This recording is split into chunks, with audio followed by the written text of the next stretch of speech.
Guys, kuna uharibifu nimefanyiwa na baba Angela.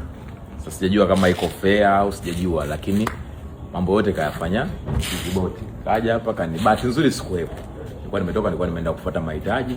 Kaja kavunja kapasua. Lengo kumbe ilikopo ni kunidhuru, kupigana. Sasa kama nimekuchokoza kimtandao na tunapambana tarehe 26 mwezi wa 6, kwa nini usubiri pambano mpaka unanifuata?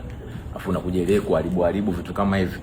Sema sio swala, mimi nimemind kiukweli, sio kitu kizuri. Chuma yangu ya hapa yamefanyia mambo kibao ndani ameharibika. Lete hiyo nani? Lete hiyo nani? Kaja hapa kamkuta mtu ananilio kilikio ilikuwa ndani. Hiyo ilikuwa ndani. Umeona katumia hivi vitu sawa. Kaja kamkuta mtu apartment mwenyewe afanya uharibifu. Vitu vingi kali. Kibao.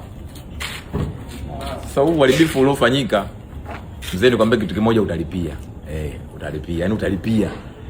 Yaani sikutishii. Yaani sijui utalipaje, lakini mimi nachojua tu jasho langu mimi alizi likaenda kifofo. Utalipia mwanangu.